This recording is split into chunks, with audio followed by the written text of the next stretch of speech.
Hi all, welcome to the video lecture series of object-oriented programming. In this video lecture, we'll be discussing about list interface. List interface is actually an interface that comes under the collection interface. So we know what is a collection interface. We have seen that in the previous video lecture. Collection interface is one of the most important interface in the collections framework of Java, and list interface is one other interface that extends the collection interface, and we can make use of list interface in order to store or in order to declare the behavior of a collection that stores a sequence of elements. So if you want to deal with a structure or a collection that is capable of storing the behavior of a sequence of elements, then we can make use of this interface list. And list interface is found inside the package named util, that is java.util package. And since it's an interface, as we all know, we cannot create objects. We can create objects only that of the class. Since list is an interface, we cannot create objects of this interface. So in order to use the functionalities that is found inside this interface, we can make use of the following classes. They are ArrayList, linked list, vector, and stack. All these four classes implements the interface named list. So all the methods that are inside the interface are available for all these classes. So all these classes can be used to implement or to use the functions that are defined inside this interface named list. This chart we have seen in the previous video lecture also. This shows the architecture of or the hierarchy of the collections framework in Java. As you can see, IEEE is the main interface or the topmost interface, and then comes the collection interface. Collection interface extends the IEEE interface, and as you can see, list, queue, and set. All these three are interfaces, and these three interfaces extends the interface named collection. And ArrayList, linked list, vector, and stack, all these are actually classes, and these four classes extends or implements the interface named list. In list also, the index is a zero based index, so we can insert or access the elements inside a list by using the index which starts from 0. A list may contain also duplicate elements. That is also possible. We can store multiple copies of the same element inside a list. And in addition to the methods that are available in the collection interface, since list interface implements the collection interface or extends the collection interface, all the methods that are available inside the collection is also available in list. But apart from that, list interface has got its own some methods. And list in Java, it provides the facility to maintain the ordered collection. That is, if you want to maintain a collection which is ordered, if you want to maintain an order of elements in which elements are stored and accessed, you have to make use of this interface named list. Some of the methods that comes inside the list interface. First of all, add method. It is used to add an element to a list. Add all, as the name indicates, it adds all the elements from one list to another. Then if you want to retrieve an element from a list, we have to use the get method. Then iterator is actually a method that returns an iterator.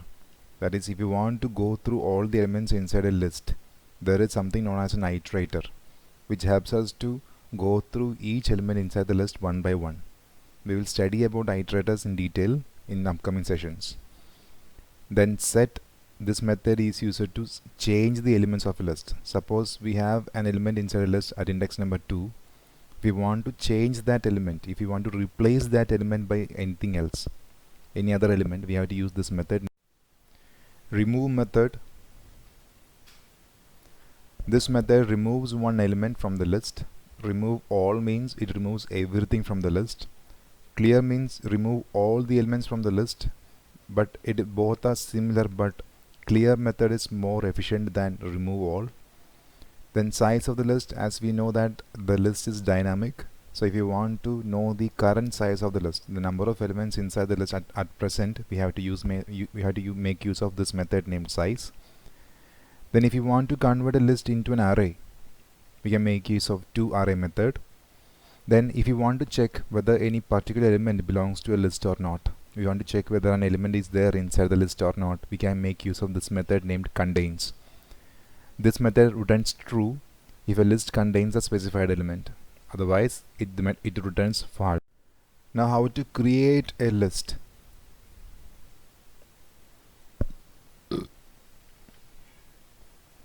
We have 4 classes that implements the list interface. They are array list, linked list, etc. We can make use of those classes to create a list. As you can see here, this line creates an array list of string. This line of code creates an array list of integer. Here book is a class, and if you want to create a list of books, list of objects of class book, we can write like this. And here we are actually creating the classes array list and linked list. Those classes provides the implementation of list interface, which means all the methods which are available inside the interface named list are implemented inside these classes named array list and linked list. That means we can create any type of list. Okay, list can be of any type. It can be array list or linked list or whatever it may be. So we can create any type of list, and that is decided by the class name that we use when we create a list. So array list of T means we are actually creating an array list. Linked list of T means we are actually creating a linked list. Okay, so here T represents the type, whether it is string or integer or of any class. Okay, so linked list of string, linked list of integer, linked list of a class. So here T represents the type of list we want to create. Okay, so here as you can see here, list string, array list of string. So here T represents string here. Here T is represented by integer. Here T is represented by book. Here T is represented by string, but here it is here we are creating a linked list. So the word that comes between the angular brackets represents the type of the list we have to create. I hope the syntax is clear. Now we will see some examples.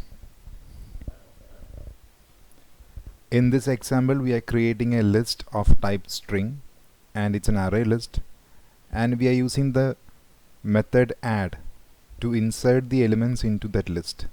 The name of the list is list itself. So list.add of mango. Why we are enclosing this word in double quotes? Because here we have mentioned that type of the list is string, and strings always come with a pair of double quotes. So we use the method add to insert this element into the list named list. Similarly, apple, banana and grapes. And we are using a for each loop, a special version of the loop, for loop, to access each element inside the list. So here initially this string variable fruit will take the value of first element inside the list, which is mango. Then it will print. Then the loop will iterate one by one. So each time when the loop iterate, fruit will take the value of each element inside the list. First fruit will take mango, then apple, then banana, then grapes. That is how this for each loop work. So when we print the statement inside this for loop, we'll be getting one by one each value inside the list. Here in this example, first of all we are creating an array of string, and we have inserted some words, some elements, Java, Python, PHP, C++. These are different elements inside the array, and the name of the array is array itself. And we are converting this array into a string by using toString method.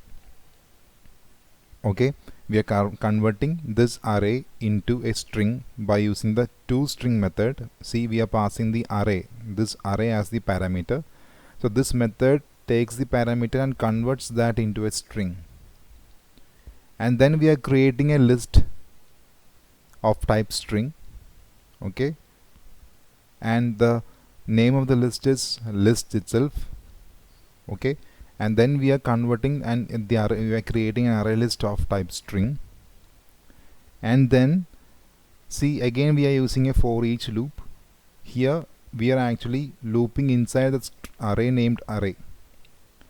This array is actually the name of the array we created here. So lang will initially take the value of Java. It will add that value into list. So at present, when the loop begins, lang, the string variable, will be having the value named Java, the first element inside the array. It will be added to the list. Then loop iterates, second value will be stored inside lang. It will be added to this list. The loop again iterates, it will take the third value, which is PHP. It will be added to the list. So now at present the list will have Java, Python and PHP, and finally C++ also will be inserted. Then the array is completed, then the loop terminates, and then we are printing the list. So we'll be getting the value as this: Java, Python, PHP and C++. I hope the examples are clear. The way in which we create the list and how to use the add method, how to use the for each loop to access each element inside. One more example of list. Again, the same method add is used for adding elements into the list. We have created a list here. It's an array list of string itself. We are adding the elements by using the add method. And see, we can use the get method. So get method requires a parameter, that's the index number we are searching for. So list.get1 means we are asking to get the element inside the list at index number 1. So at index number 1 it is apple. Index number 0, index number 1, index number 2, index number 3. So at index number 1 it is apple, so we'll be getting the output as apple. And then we are going to change, that is we are going to replace the existing value at index number 1 with some other value. So list.set1, dates means we are actually asking to replace the value at index number 1 with this new value. So at index number 1 it was apple, but we are actually asking to set the value as dates. So this value apple is replaced by this word, so dates. Now if we print the list, we'll be getting the output as mango, dates, banana, grapes. See, the word dates is inserted here, but the apple is removed. We are getting it is getting replaced. I hope you got the idea about using get, and we shall conclude now. So in this video lecture we discussed about list interface in Java, how to use the list interface, what are the classes that comes under list interface, then some of the methods that are available inside the list interface. We also came across some of the methods, how to use different methods. That is all in this video lecture. Thank you so much.